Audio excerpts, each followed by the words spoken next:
excited to have you here, especially, I believe the first radio interview you've done here. Yes. Okay, we're very excited, just like you always keep my lips. You what? No, it's fine, no worries. How's everything?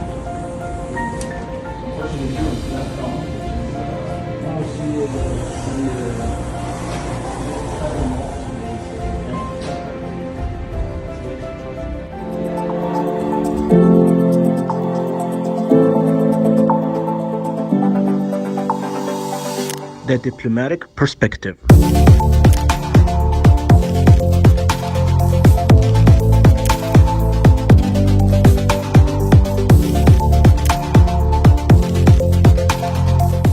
The Diplomatic Perspective with your host, Suleiman Al-Zahafi.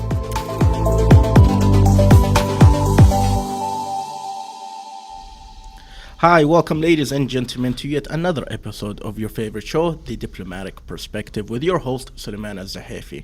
Today we have a very interesting guest, our very esteemed and honorable guest joining us here in the studio in the capital city of Riyadh. You know, our next country, our next ambassador is quite a very easygoing guy. You know, just talking to him briefly and everything, I can see that he really enjoys his time here. And we're going to have a more in-depth conversation, discussion about his lifestyle, what he did here, and anything regarding the bilateral relations between the beautiful country of Denmark and the Kingdom of Saudi Arabia. Without further ado, ladies and gentlemen, our amazing ambassador, the Denmark ambassador to the Kingdom of Saudi Arabia, Mr. Ole Moesby. Thank you so much for joining us today. It's an absolute pleasure, sir. Well, thank you very much for inviting me, and thank you for giving me the opportunity to be here to share with you some of the experience I've had during my time in Saudi Arabia. Indeed. And Your Excellency, first of all, introduce yourself. Tell us how long you've been here. Of course, you're the ambassador of Denmark. Give us a little more intro to our dear audience. Well, I've been here, you could say 5 years, but you could also say 4 years, 11 months, 10 days, 45 minutes and 32 seconds. But who's counting, Well, who's counting? And I actually have to say to you that I've enjoyed every second of it. And I come from a long career in the Ministry of Foreign Affairs. I've been there for 35 years. So for the last 20 years, I've been ambassador of Denmark somewhere in the world. But I actually have had the last 5 days here in Saudi Arabia, covering also Kuwait, Bahrain, Oman, and Yemen. So you did the GCC tour already? Yeah, I did the GCC tour many times. Yeah. So yeah. So you just kind of change a little of the food and the culture. They're practically the same, just a little changes to it. Yeah, there is some nuances in the region, of course, but frankly speaking, there are also nuances inside the Kingdom of Saudi Arabia. I think I can say that because I've been traveling to just about any corner of Saudi Arabia, and there are changes, there are differences. There are also commonalities, of course, but it's been a pleasure. I think what sold you was the food, wasn't it?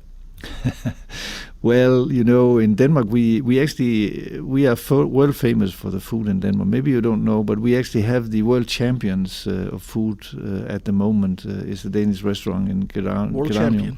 World champion, yeah. And this is not the first time. We've actually had it several times over the last 10 years. So we have a good sense for food, and I can tell you that the differences you get in food, also in traveling around in Saudi Arabia, is immense. I still have very good memories from taking food both in Al Juf and in Asia and in Jizan and just about everywhere. So it's been a fabulous experience to be here. We have actually, for your information, in my time we have tried a few times to make a food festival type of things, showing Danish culture in food production. In Riyadh, yes. And it has shown out to be extremely popular, and there's a lot of people who've been interested in it. Wow, first time I've heard of it, and I'm already excited. Next time you'll be invited, don't worry. I will definitely put on my calendar for sure. So, Your Excellency, Denmark is known for, obviously, for the food and the culture and the people and everything. Not to give out secrets. Well, what's the secret of the food? What is it, you feel? Well, I think the secret of the food is the punctuality that people are doing when they're. It actually is an artist to do food at that level. Okay. And you have to be extremely focused, and you have to be extremely focused on details, and but also the design and food is something that you smell. It's something that you watch. It's something that you taste, but it's actually the combination of these senses that leads to. You have to, when you're eating something, you have to have an experience. You have to have an event. You have to have a feeling that you are part of a changing situation, and I think that's what we are good at in Denmark. So I guess you turned poetry and literature with food. Yeah. The way you described it, you're like, yeah, I don't even know what food you described, and yet I was hungry. Well, I think actually there is a lot of sense about food actually, which is part of the culture, which makes it interesting. And I think the Danish restaurant, who are actually famous for it, what they did was that they brought us into other areas of where we thought we would be, because you could think that you would eat dairy products, or you would eat meat, or you would eat vegetable. But they've actually brought us into various aspects of that, where you are finding specific things in the surrounding based on the time of the year that you are making the food, but also on the nearby things which is close to where you are, whether you are close to a fish environment, or whether you're close to an animal environment, and so I think actually that's part of the reason that they've brought it further. I think that little speech just sold me, just to visit Denmark. So well, Alan, you are really welcome. We're very happy excited to have you. So, Your Excellency, you've been here for almost 5 years. Elaborate about your experience in the Kingdom of Saudi Arabia, and what was some of the highlights during your official visit? Well, I think it's been really adventurous experience I've had. As ambassador, I came here. I was ambassador in the Netherlands, and we are very close to the Netherlands because they consider us as the backyard. We consider them as the backyard. But we are actually very close in thinking in Denmark and in the Netherlands. We have also historically the same. But the difference is, if you go from your home country or your home culture to a place where it's totally different, is that you actually you learn something. You have a learning curve that's going pretty fast in the beginning, okay. And the longer you have been here, you actually realize that there's many things and many more things that you had ever expected that you don't really. I wouldn't say you don't understand, but you're not able to explain all of them. And it's an amazing adventure to have been here in a time, historically, where I think Saudi Arabia has moved with such a speed and such a determination and such a vision. Your Vision 2030 has actually, I think, brought a lot of discussions on things where we could learn a lot from the way you have dealt with it here. And I had thought that was very exciting.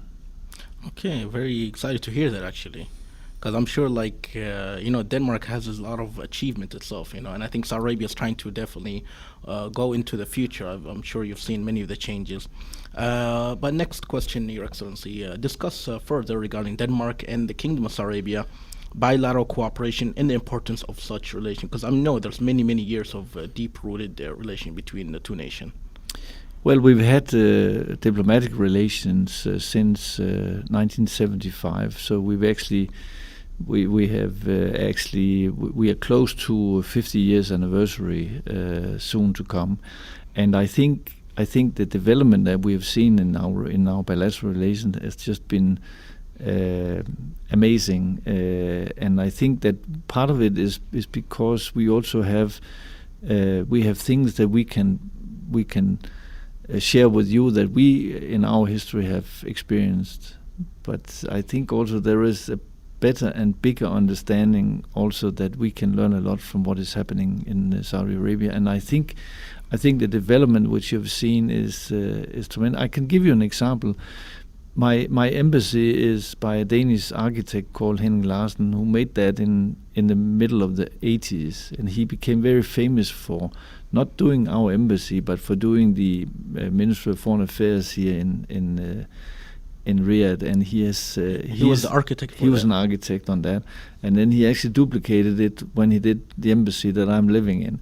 But he's also duplicated in the sense that many of the inspiration he got from that was actually then transformed into buildings also in Denmark. So you'll find one of the famous universities in Copenhagen was actually also partly designed by Henning Larsen, inspired by what he have done in Saudi Arabia. So you have that sense of more common thinking on where we are going. Even in today, I mean, as far as I understand, the one who made the master plan of Gedia project was a Danish architect. Really? And, part of the NEOM project is designed by a Danish architect. So we have... They're the think tank. There is a think tank, and I think actually also that there are many architects and think tankers who actually think it's inspiring to come here and be part of that process which you have initiated here. I think one thing that surprised them, and I'm sure you and other people from the Europe or European nations, when they come here, the one thing that surprised them, they feel like there's a heat wave. Because your common heat wave is what, 25, 30, yes. 26. So when they come here and they reach the 40s and 50s, like, oh my God, what's going on? I think the record we have in Denmark actually is a temperature of 35 degrees. 35. Which was 20 years ago, and they are actually always discussing whether there will be a chance when it will actually be surpassed this year in Denmark. So we are not used to... I always tell them when I talk to them, but take it easy. Here we have 45 degrees or 48 degrees, and we're still doing very well here. So you can live with it. The difference, of course, is that we are a small country. We are very close. There's nowhere in Denmark that is more than 50 kilometers away from the sea. 50 kilometers. 50 kilometers. So you are very, very close to the coast all the time, which of course have an effect on the humidity. Yeah. And as you know, here also it can be worse in Jeddah or in Dammam than it is in Riyadh. So we have that type of challenges. But 35 is like spring here for us. I know, yeah. It's like literally, so I can just go there every summer and just go there and enjoy it. Like I feel like it's spring year round. I'm sure you can, and I think you will be very welcomed in Denmark. We have actually an increased interest among Saudis who wants to visit Denmark. We're getting more and more famous for being a tourist destination. So it's changing, and we have, of course, an industry which has changed to receive all of those who are interested. We want people to come to Denmark to be happy. We want to be the happiest people in the world, and we want the people who come there to be happy. So that's what they're trying to do. I've noticed something about every Denmark person I've met in my life. They're very relaxed. Like, I don't know what it is. Probably the ocean or the sea or the fish that they have. But they're all like relaxed and everything. I asked him, like, how do you go through life like this? They said, I think he was like the way I grew up in Denmark. He's like, you just take it easy. Yeah. I think that's how you guys have a very high score of happiness on the world index. Well, the index on happiness, sometimes it's difficult to explain. I was once, the first time we were seen as the happiest people in the world, I was actually ambassador of Denmark in Pakistan at that time, and there was one of your colleagues in the news. I don't remember whether it was on the radio or whether it was on one of the top news agencies. But he was asking me, "Can you explain that?" And I'll tell it to you now because he was laughing at me at that time, because he said, "Yes, we are the happiest people in the world, and we're the highest taxed people in the world." The highest taxed. So the more you pay in tax, the happier you get. And of course, the explanation of that is that if you pay tax, that you have felt that you have it's been used trustworthy, and it's been used for the benefit of the people, and it's been used in a way in which makes people happy. Then there is a relation. But it's like every time, statistics and predictions is really dependent on what sort of message you want to say. I feel that we are happy in Denmark, and I feel that we have very good reasons to be it. We have very good reasons to be calm also. But I also think that there's one of the things which we have to learn in Denmark, and we've been good at it historically. That is actually to have a sort of an international perspective of many of the things. We have Danes that have been traveling as seafarer throughout history.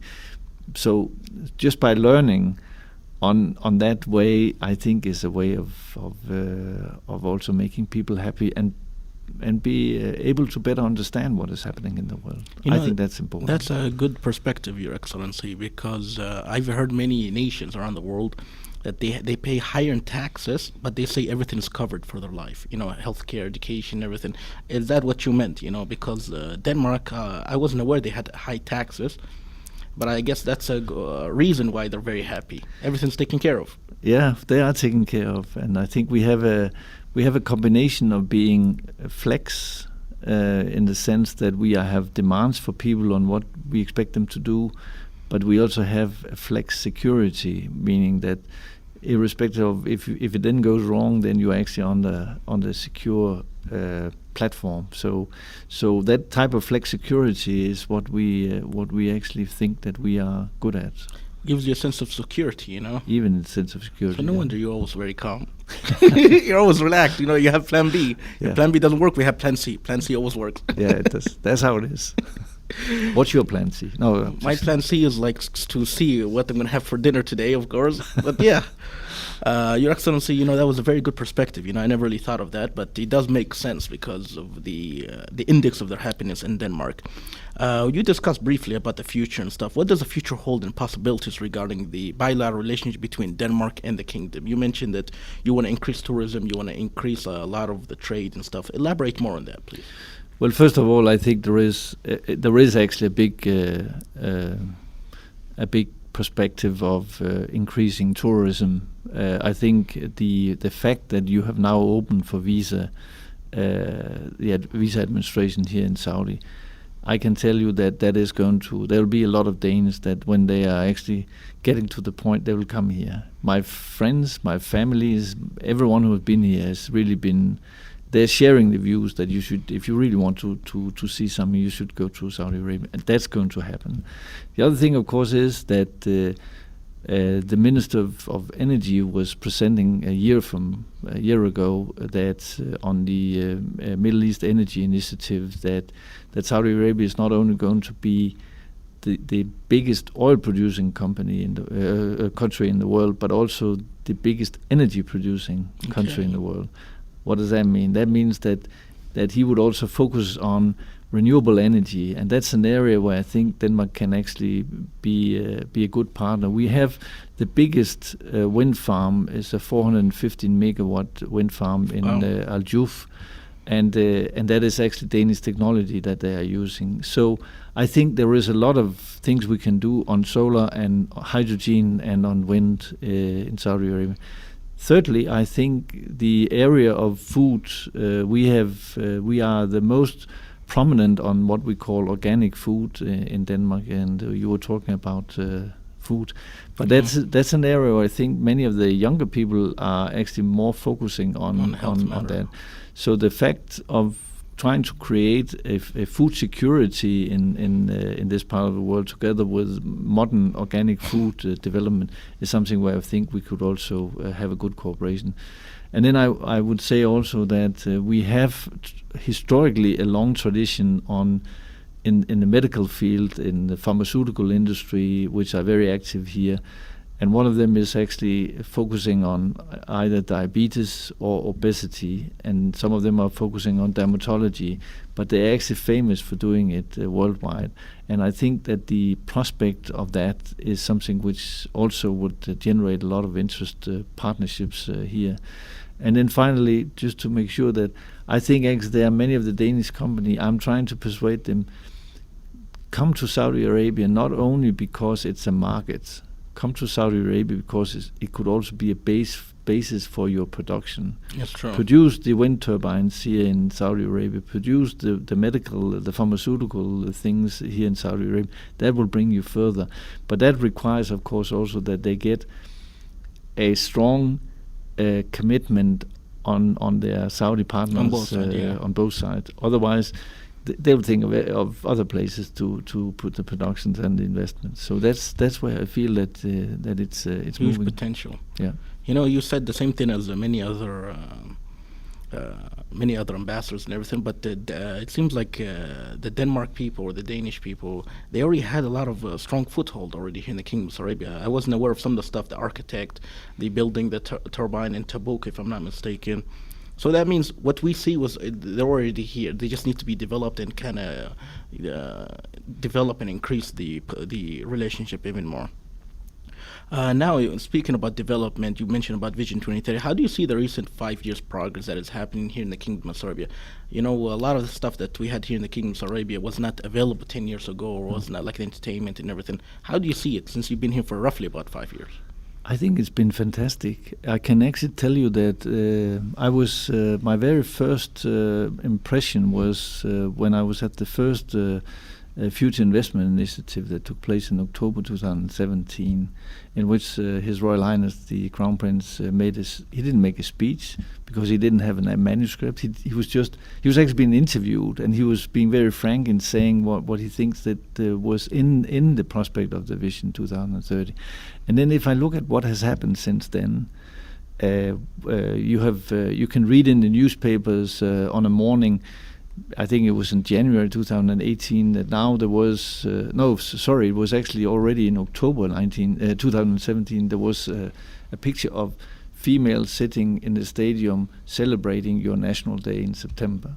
Yes, I remember that. And then in January you had a similar front page saying females sitting in watching a football match, and then we had in June we had the ability of them to do driving, and now they got the driver's license, and then they bought their cars, and now we are at the embassy, at least we are suffering from whether we have parking space enough, because now they are not brought to the embassy. They are bringing themselves and parking. So that development has been immense, I think, and it's been fantastic to see also.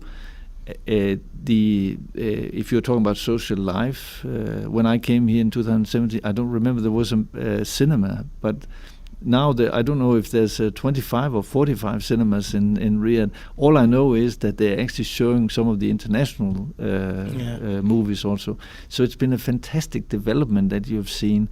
And I was proud. Last week I was informed that there is a former Danish coach on handball. Most Saudi probably don't know what handball is. It's very famous in Denmark, but he has now been recruited by the handball federation here in Saudi to be the national coach here. I thought that was fantastic, because that's a reflection also of what we can share with sports, which we have, which has a lot of tradition in Denmark. I think actually we invented it about 150 years ago, but it's a way of getting also at the public, personal level partnerships working between Denmark and Saudi Arabia, and I think that's the future. I really hope that will be the future. You don't need ambassadors here, but you need people to come here as tourists, handball spiller, and making the partnerships which is necessary to better understand you and better understand Denmark. You know what they say in business is not all about business and figures and reports and anything. It's the human touch, the human connection. Because at the end, whether the deal is not that great, but you enjoy the other party and you see a feature in it, that's what makes it. And I think with Denmark, you guys hit the spot. You're going to bring the happiness even more. We want to make you happy, of course. For us, like one of my friends, he used to say, he's like, so hot, how are you very happy? I said, with ACs and happy people. Yeah. That's the only way to go about it. Of course, Your Excellency, many people hear about Denmark. Like, there's a lot of information. Even for me, I learned about Denmark. What should our listeners know about Denmark? Some, they hear about it, and yet they don't know much about it. So what and how will you portray Denmark to the people that hear about it but don't know so much about Denmark? Well, I think one of the characteristics that I should say about Denmark is we are less than 6 million people in Denmark. So compared to Riyadh, I mean, you're bigger than Denmark. 6 million. 6 million people, and I think actually the other thing which you should know if you go as a tourist to Denmark, that we still have a variety of offers that we can share with you. Maybe the most famous one is actually that we have these what do you call them, game land. We invented the Lego brick, and that the Lego was from Denmark. The Lego was from Denmark. Yes. So my happiness in childhood was from Denmark. Yeah, you could say that. Yeah, we have actually invented that one, and it has a big role to play, of course, in Denmark. I don't think there's any Danish children who hasn't, or adult for that matter, who hasn't been playing with Lego during their lifetime. We've all done that. I still do it. Me too. Yeah, we're still kids at heart somehow. Yes, so that's one of the things. And of course we have a very open society. We have I think you will find that there's a lot of events taking place in Copenhagen and in Denmark that you would find attractive if you are interested in music, or if you're interested in arts, or if you're interested in literature. We can do that. And then of course we have the beach, if that is attractive to you, and some of them are actually beaches which is not as populated as what you've seen other places. So you can find places where you can find your happiness just at the beach. So there we go. Beaches, the museums, they had the events, the concerts, and even Legos. Yeah, I'm sure many people didn't know about that. We enjoy it as kids, especially our parents when they step on it by accident. Yeah, that's. We always remember that. So there you go. Wow, I never knew that. So I guess for us to know about Denmark, we should definitely have to visit Denmark. Be our guest. That's the only way to know and get to embrace with it. Denmark, you mentioned, of course, it is a tourist region. It's getting more popular now with the GCC and after the corona situation. And yet very strong in regards to economics and economical aspects and financial, and even, I believe, real estate now. People are starting to be more interested in that. Tell us more about that. Well, I think you have to, a little bit on the history. If you go back 100 or 120 years ago, all the Nordic countries, including Denmark, was probably the poorest part of Europe. Denmark and the other Nordic countries was the poorest part of Europe at about 150 years ago. That's the time when we actually started to emigrate also to US and other places. But today, 150 or 125 years later, we are maybe one of the most robust economies in Europe. In Denmark at the moment, we have a negative interest rate. I have to pay the bank to take care of the money I have. Wait, you have a negative? We have a negative. Yeah, we have to pay the bank to keep an eye on our money. Say that again. I never heard that in my life before. You have to pay the bank to hold your money. Yes, that's what you do. Isn't like 100% of the time it's the other way around? Yeah, it should be. It should be. Sometimes you could say that it's really bad if you have to pay, if you are being paid 18% of your money. But if you have to pay 18% for the bank to just keep an eye on them, that's really bad. Anyway, I don't know. Does that portray a strong economical aspect? Because you guys pay very high taxes, yes. And it goes to show the confidence in the government and the banking industry. Yes. And I think that's the strength that we have. We have the lowest in Denmark. We have the lowest, one of the lowest unemployment rate in Europe. But we also have one of the largest employment rate in Europe, in the sense that male and female are all employed. So we are hardworking, and we have less unemployment. We have close to zero or negative interest rate. We have so far, at least, knock on wood, we have had a low inflation rate in Denmark. So economically and from an investment point of view, we are seen as being very attractive. We are also seen as being very attractive because we have investors in Denmark who, instead of having their money at a negative rate or at zero rate in the bank, they would like to invest in renewable energy in Saudi Arabia or other places, because that could actually give a positive benefit from their capital. So from an economic point of view, we are pretty robust, I would say. I have even me turning in to be becoming retired, I mean, I feel confident that my pension scheme can manage, so I'll survive good, I hope. That's your plan B or C? That's plan A. Plan A, okay, there you go. That's the confidence you have. That's the confidence I have. I never knew about all those figures, you know, the highest in employment and the lowest in unemployment. Yeah. Especially the younger generation after Corona and everything. That means you're hitting the milestones. I don't think even the world arena can match that benchmark, if you really think about it.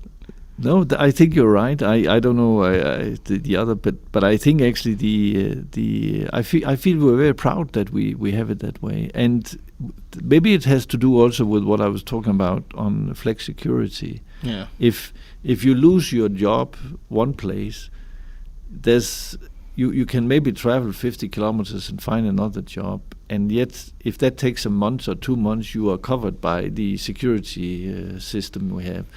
If you are an employer and you want to, you are facing a crisis in your company, and you have to get rid of people, you have to lay off people.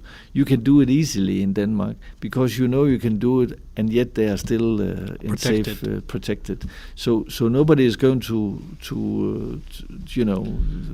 fight hard to abolish that type of flexicurity that we have. No wonder you guys are always happy. There's no conflict. No, there's no conflict. Yeah, it seems like and there's security. No wonder it's always plan A.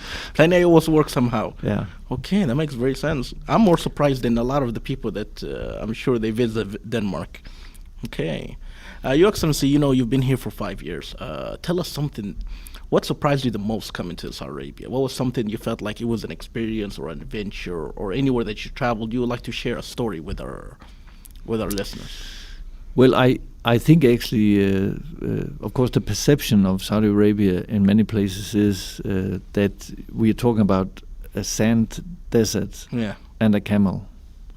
And I'm really surprised. I've been hiking in Asia region in Abha, and I have been traveling in Hufuf in the eastern province. I've been in Al Juf, and I've been in Neom and in Tabuk. And the difference is that you actually see. I mean, if you take the hiking trip I had in the Asia region, you don't see many camels when you go up. You see more monkeys, and you are in a subtropic environment, which is different than what you were expecting. So you have that type of variety of nuances. I was surprised the other day when I saw in the news that Saudi Arabia is going to host the Asian Winter Olympic in the region close to Neom and Tabuk. It's a fantastic story, because who would actually think that you would be in a situation here where you could host anything that has to do with skiing or in the desert? In the desert. So what I think surprised me was on that. The other thing which actually surprised me is the frankly speaking, the tremendous friendliness that I was met with, and I have been met with. I don't think I had expected that would come as far as it is. I really feel that you are extremely welcomed, and you are being treated very well, and frankly, somehow or the other, I'm seeing Riyadh as it's more safe to be in Riyadh than it is to be in many of the places in Europe. There are less crime, and there are less challenges to you than there is. There, of course, there are things which you could want was better. You could. The traffic sometimes is Everyone terrible. says the same thing. But that's I think you could say that in Denmark also, and you could say that I in doubt many it. That's places. like 35, the highest in 20 years record. That's like a walk in the park here. Yeah, but it's been a fabulous, good experience to be here, and I really must say that I have felt so privileged to have this chance to be here for the last 5 years. It's an honor, Your Excellency, especially, having your experience and having your charismatic personality in Saudi Arabia. You brought the happiness with you, very relaxed and chilled. I love those personalities, So it was very honorable and honored to have you, Your Excellency, here. Any final message or word you'd like to tell our dear listeners to the conclusion of our interview? Well, if anything I could say, I just want to thank you. I want to thank you for inviting me here to share with you this. But I actually also want to if any, among the listeners, just to thank them for the treatment that I've received while I've been in Saudi Arabia. It's really been a pleasure. And it may be that I'm retiring now, but it may be that I've been ambassador of Denmark here. I'm sure that I will be, for the near future, I'll be for a long time ambassador of Saudi Arabia and Denmark. Not formally speaking, but I'll speak very, very clearly and loudly and thankfully for the way I've been treated here. Very excited to hear that. We're very honored, of course, for you to join us in an interview. And it seems to be an amazing experience you had, 5 years. That's something that words cannot describe anymore, you know. So I guess people have to definitely appreciate the lifestyle and the coming to Saudi Arabia. Ladies and gentlemen, our amazing ambassador, the Denmark ambassador to the Kingdom of Saudi Arabia, His Excellency Emil Moesby. Again, thank you so much for joining us. It was an honor, and we truly appreciate your words of wisdom and sharing some one-on-one experience you had here. Well, thank you. Ladies and gentlemen, again, His Excellency, the Ambassador of Denmark to the Kingdom of Saudi Arabia, His Excellency Emil Moesby, joining us here in the studio in the capital of Riyadh. What an amazing interview, what a very insightful, and I learned a lot. I'm sure you learned so much at home, anywhere in the kingdom. The lifestyle and the people of Denmark, how happy they are, and what's the purpose of their happiness, and the many years of bilateral diplomacy between the two great nations, almost 50 years. So we're very excited for the next 50 years after that and the many years after that. And, you know, Denmark is very beautiful to visit, for Saudis to go visit. And for the Denmark people visiting Saudi Arabia, it's a very nice change of weather, I will say, for them. Even for us, we'll enjoy the, you know, swapping the weather. But till coming closer to the end of this interview with your host, Salman Al-Zahafi, till further episodes of The Diplomatic Perspective, Assalamu alaikum wa rahmatullahi wa barakatuh.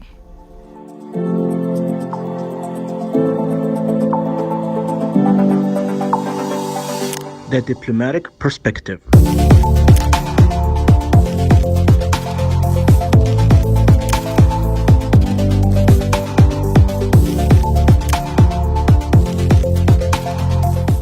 The Diplomatic Perspective with your host, Salman Al-Zahafi.